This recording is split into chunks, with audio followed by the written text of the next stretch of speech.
Hello Libra and welcome to your May 2021 video. So we're going to have a Mercury retrograde in May. It's going to be also the start of eclipse season, and Jupiter is also going to change signs in May. It's been in Aquarius and it's now going to move into Pisces. On the 4th, we have Mercury in your 9th house, and we have Venus on the 9th also moving into your 9th house. Now the 9th house is all about higher learning, education, travel, experience, learning, wisdom, opportunity through learning. So it's a good time to try different things, to be open to new perspectives. It's a good time to also take some time out for self, vacation time, downtime, looking at ways to enjoy and enrich your life. It's a very beautiful energy there, coming in, basically giving you this new experience. What do you want to learn? What do you want to read about? Good time for watching documentaries. Good time for information, learning information, sharing information, and traveling, different experiences. You know, it's a shift in energy when we ever enter into the 9th house of basically expansion and growth. But it's through where we just try something new. And that gives us this beautiful energy. On the 11th, we have a new moon in your 8th house.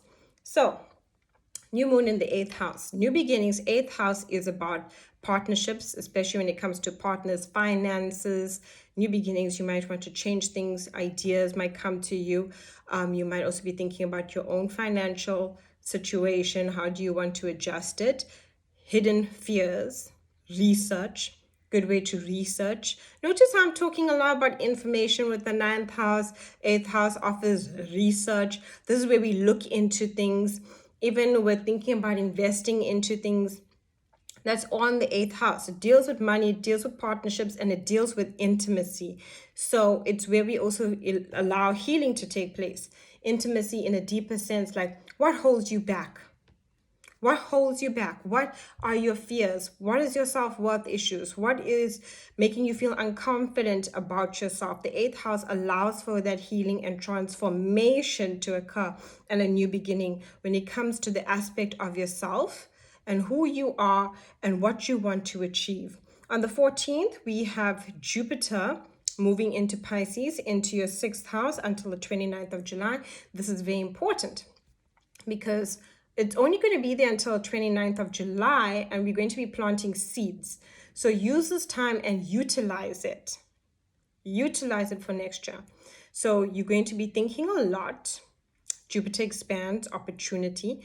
In the 6th house of health, work, and routine, watch your health. You might want to make some changes when it comes to your health. Sleeping, eating, what are you digesting? What are you doing? What is your physical activity like? That's very important with that 6th house, because expansion in the 6th house, especially when it comes to health, it can make us feel unwell. It can make us feel sluggish. It'll actually bring to your attention that you need to take care of your physical body. Work, great opportunities for work, routine. The routine needs to be adjusted so the health can improve, so the work can be done. And that's the best way of actually putting a Jupiter and Pisces transit. There's opportunities there, but you need to also remember to take care of yourself. You can't be people pleasing. You can't be, even emotionally. You can find yourself emotionally feeling drained, mentally feeling drained, finding this, and to expand these issues. So meditation, yoga, all those things to basically help you come into alignment with yourself so you can help others. On the 21st, we have the sun in the 9th house. So great again, learning, exploring, trying something new, having a new experience, opening your mind so your beliefs can change. The sun in the 9th house is basically allowing you to, explore, have an adventure.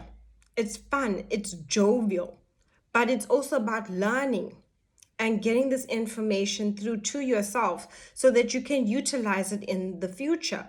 So allow for those experiences to happen. On the 26th, we have a lunar eclipse in your 3rd house.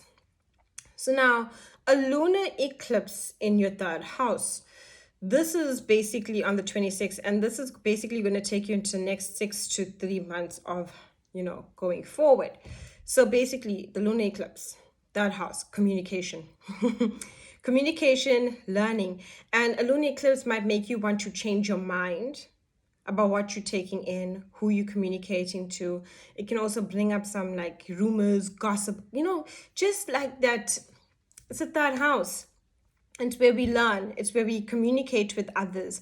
And it's important around that time to note that communication with others might be off, miscommunication. You might be realizing, like, oh my, you and I just don't see eye to eye during that lunar eclipse. So remember that. Then on the 30th, we have Mercury retrograde. A Mercury retrograde is a time to rest, reflect, redo, revise. It's not the time to push forward. It's more the time to complete things. So if you've been doing things prior to the Mercury retrograde, you can complete your projects. Not a good time to start new projects. Not a good time to sign contracts. If you need to sign any contracts, because Mercury is the planet of communication and information, it's important to read the fine print again and again before you make that choice, because oftentimes after retrograde we find that we've agreed to something, it wasn't what we expected, or we missed something. Miscommunication can also happen during a Mercury retrograde as well. People might be just saying things left, right, and center. So be aware of that, and don't give into gossipy kind of energy, I would say, during this Mercury retrograde. It's a good time to keep to yourself, listen to your own inner voice, listen to what comes up for you during a Mercury retrograde to actually be released from your life. Now, your card for the month of May is Tranquility.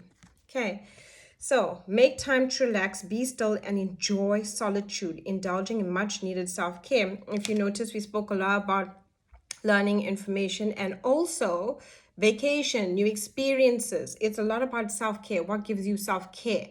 What makes you feel fun, light, and good? And during a Mercury retrograde, also having an eclipse, self-care is very important, because oftentimes during that time we can feel run down. We spoke about your 6th house as well, coming up on the 14th of May. So really take the time for self-care. Self-care has a lot to do with how we nurture ourselves mentally, emotionally, and physically. Emotionally, our relationships. Physically, are we getting enough exercise? And, when it comes to mentally, what are we thinking?